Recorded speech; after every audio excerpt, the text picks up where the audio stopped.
Thank you very much. So good morning, everyone. This is really an honor to be here. And honestly, I mean, this is a kind of unique discussion and workshop what we are having here. Because what we have here, business persons, we have also academia, and how to get together around digital reporting, I think this is a unique conversation. So, and hopefully the presentation is coming. So yes, it's okay. Yes, it's all right. Okay. So if we jump, as Alex mentioned, to the agenda, that's it. And I think I would like to highlight here the Albert quote, very famous. I think I even just heard a visitor from the Columbia University, and he mentioned that research is to see what everybody else has seen and to think what nobody else has thought. This is really, I think, representing what we have today is really a certain procedure going through years over years, and digital reporting, I think you heard about it. What we try to do is give you just a quick overview and what is happening today. I think it's kind of great opportunity around, let's say globally, to get new theories, new ideas introduced, and also have the working technical solutions together with that. That would be potential game changer in accounting and in the business, both academia and business. And I think that's already the 15 minutes glance what I would like to introduce, but this is what we are here. And you know, I really hope what Alex mentioned, this is the first symposium and this is the first workshop. And I really hope it will get really every year a recurring event and it will be successful. So Alex, go ahead. So we will split the microphones with Alex because we prepared together. And basically, So Alex, data consumption is your area. There you go. Thank you. In recent years, data consumption has been steadily increasing, and users accessing and generating, or this includes users accessing and generating wider variety and larger volumes of data through multiple platforms. At the same time, there's a growing demand for faster and more efficient experiences, user experiences. This shift is clearly visible in business environments where digital communication is becoming a standard. Moving towards business reporting, including business statements, digital technologies allow for improved accessibility, faster analysis, better decision making. With structured data systems in place, users now can search, find, and analyze information more efficiently. Furthermore, the content within financial reports is being improved in these three main areas. First being primary financial statements. Second is disclosure initiatives, which include the notes to the financial statements. These first two, so in the case of these first two, the content and the organization of the content is improved, while the third point, digital reporting framework, enhances the delivery and usability of the data.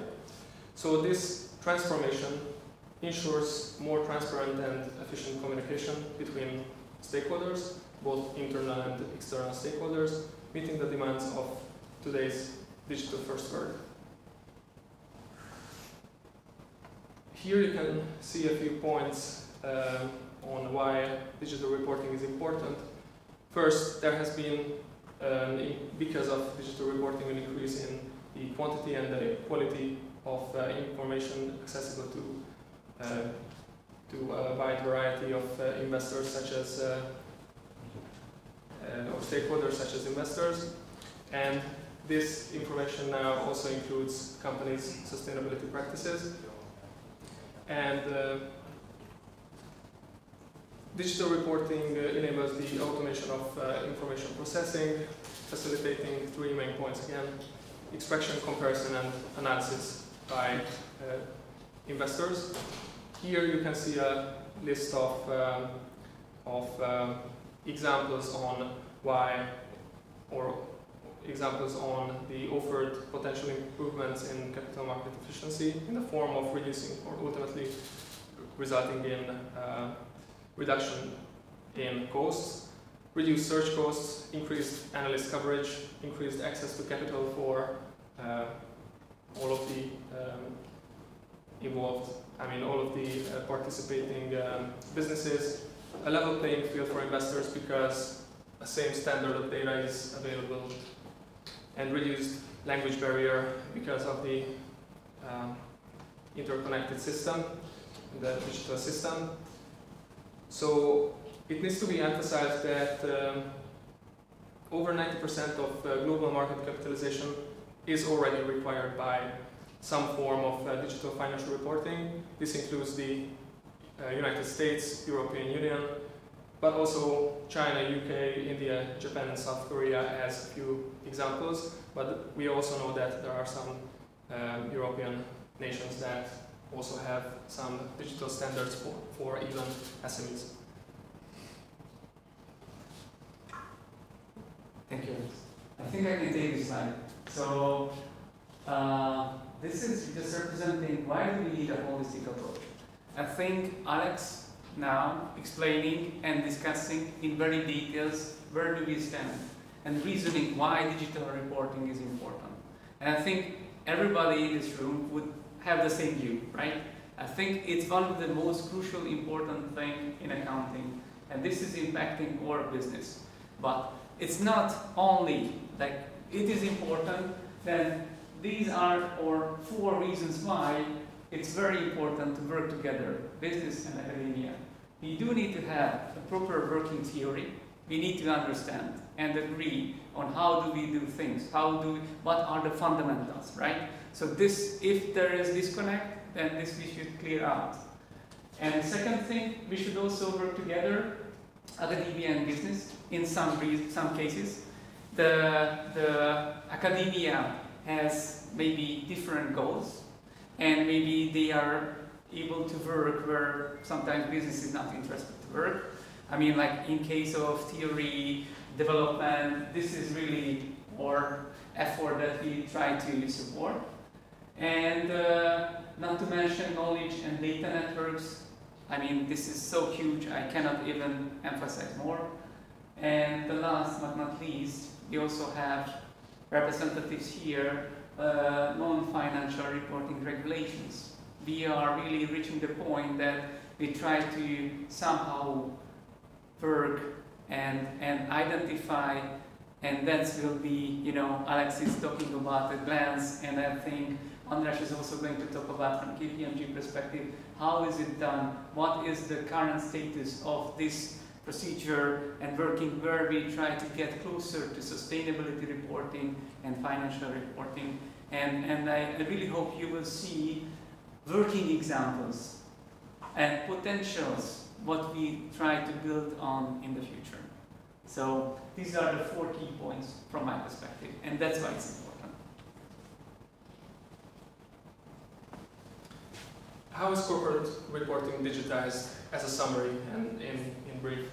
So corporate reporting begins with standard setters like the International Accounting Standards Board, accounting for IFRS, or even US GAAP, US Generally Accepted Accounting Principles, which define the rules and standards that companies must follow. These standards are then translated into a digital taxonomy in a simplified way that classifies and organizes the data to be reported.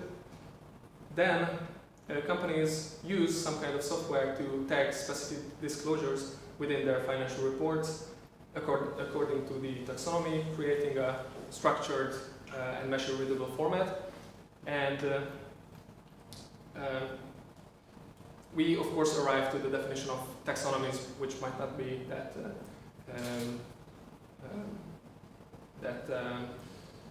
concrete. So what is a taxonomy? it is a system for classifying a target domain, allowing the information to be structured. And here we will refer to a list of elements as tags that allow disclosures to be classified and structured. In this manner, and the ultimate goal is to create homogeneous data that can be subject to automated processes.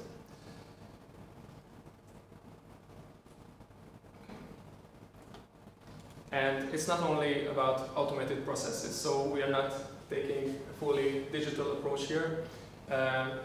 Information that stakeholders will use, so information needs to be decision useful, high quality, globally comparable, and accessible also for a wide audience. How do we get there is the question. We have 4 points here. First is global adoption of accounting standards, which ensures consistency across markets. Second is global adoption of digital taxonomies, which make reporting structured and machine readable, so on format. Third is assurance requirements that guarantees the reliability of the information.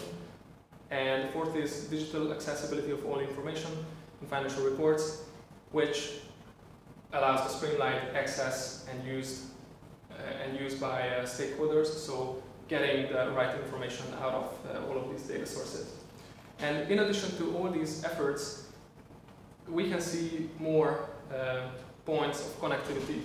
So there's definitely a connectivity between accounting standards and taxonomies, but with the experience and tooling that is currently available for the financial information, now an emphasis is put on sustainability disclosure standards and also in line with them sustainability taxonomies. So achieving this vision will require a coordinated effort by multiple players, including also us, and in financial reporting, and also so both in the accounting and also the information ecosystems, so groups. And it transfers the collective experience and tooling, as I said, to sustainability reporting. We have a brief introduction to the technical framework behind digital reporting. Extensible business reporting language is the main framework and the mostly adapted framework. It has been around for over 20 years, and I'm sure that we will hear a lot from Charles Hoffman on that topic. It has a list of clear advantages, including the clear and stable document structure, which allows stable technology systems, high level of standardization, which includes taxonomy descriptions and references, allow tags, validation of reports. It also has, and it sets standard file formats, but it doesn't select just one. So more formats can be used next to each other and also separately. Because of these advantages, high-level IT tools can be created for reporting of information, taxonomy creation, legal or business data analysis, and also we cannot leave validation itself, which is a very big advantage of this system. So in Europe, this was applied in the form of the European Single Electronic Format, or ESEF. It is effective from the 2021 or postponed to 2022 business year, and it is also supported by several European directives, and also it's in line with the European Security and Market Authorities, so the ESMA's data strategy. XBRL delivers a complete standardization and externalization of data definition, business rules, reporting requirements, which could be illustrated on this slide. So externalizing data exchange formats, it ensures comparability across systems. It also ensures smoother data exports and more efficient queries. Externalizing data yes, data definitions, the second point, which includes labels and references, among others, provides consistency, which impacts the accuracy and clarity in data dictionaries. Support for multiple data models, including hierarchical, dimensional, and relational, allows reporting systems to integrate these models, impacting application data models like relational databases and hypercubes, so on the technical side of it. And we also see reporting rules, validation rules, and business rules here.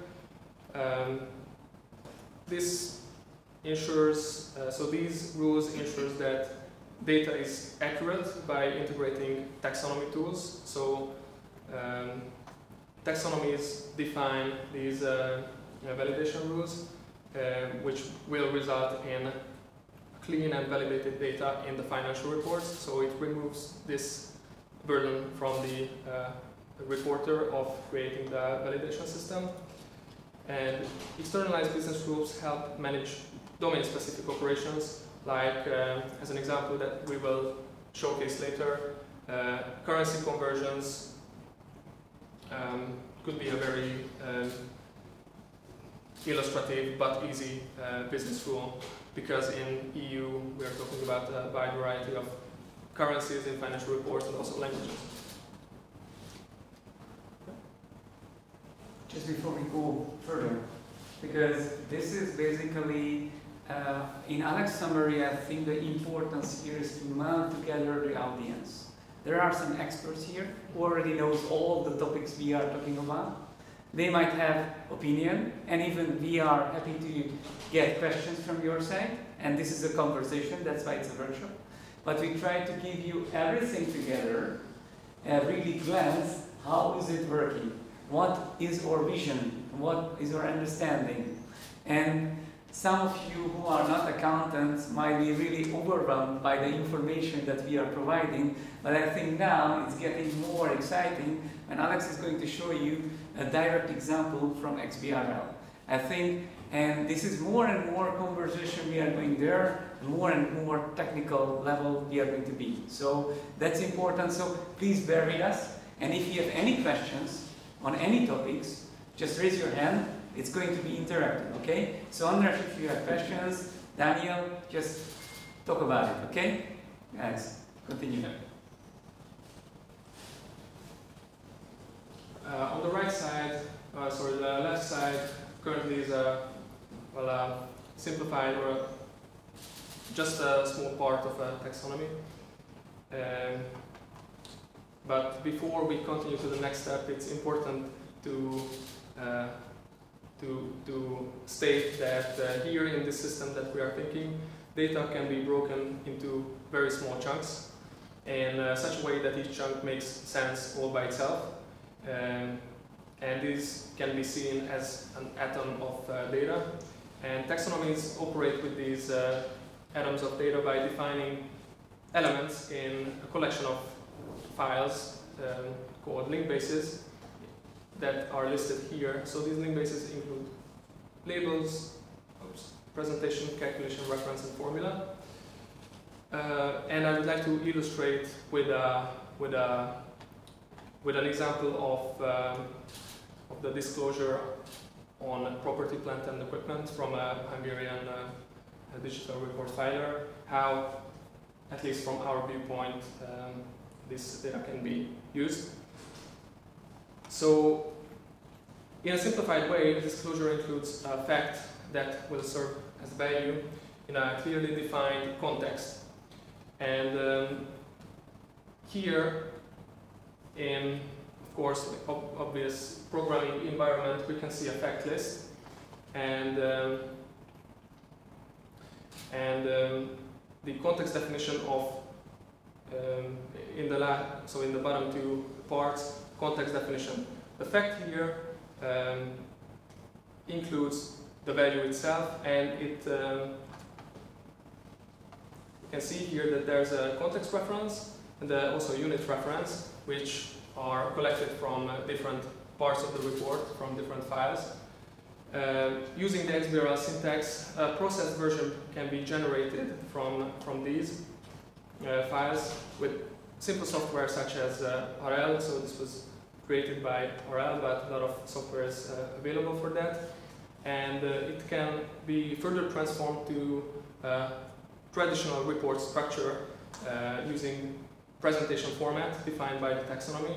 However, there's a significant amount of underlying metadata that can help browsing the reports, and just a few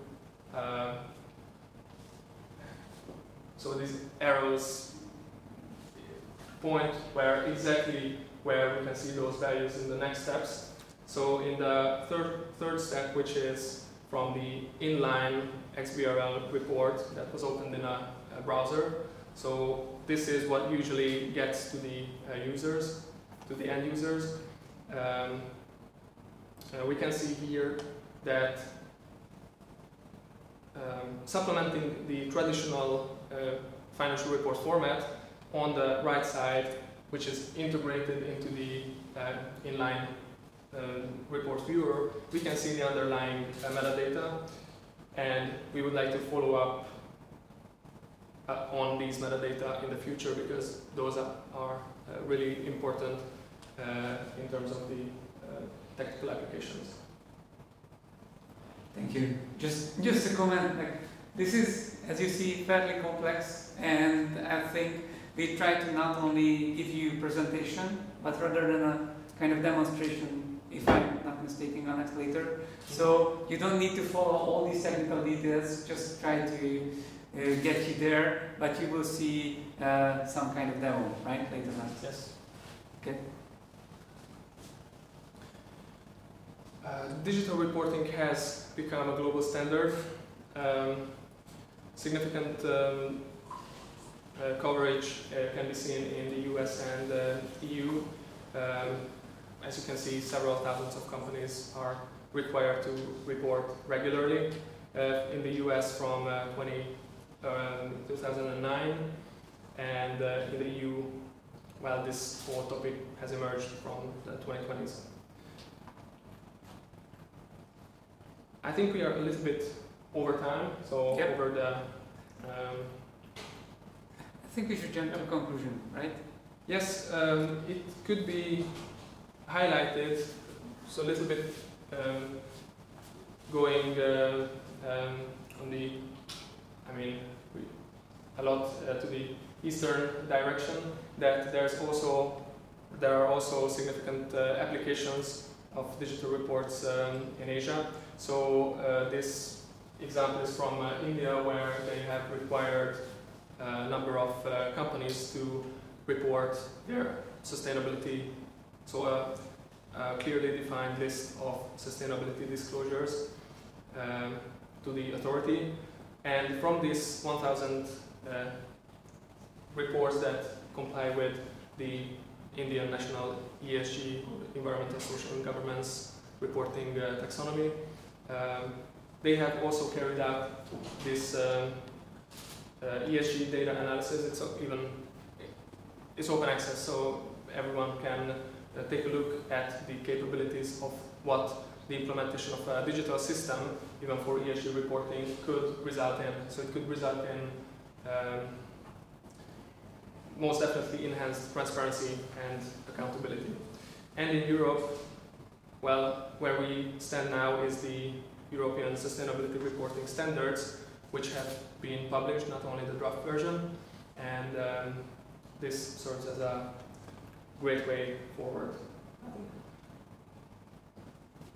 Thank you for your attention, and in the agenda, the next presentation will be from Charles Hoffman, titled The Seattle Method. Apology. Just before that, we would ask, thank you for your kind attention. Do you have any questions that we can answer? It was clearly difficult to give you an overview on how complex this system is, but just give you some impressions, right? That's what we were able to do. So, any questions to that from your side? then just to highlight the importance that we have Mr. Hoffman here is like basically, I mean, he is a starting point. He's the father of XBRL, so we are clearly very honored to have him here. And you know, it's really a privilege, and I think he is the best way to tell you these methods and these Seattle methods that we are going to hear. And please, I would like to welcome him on the stage.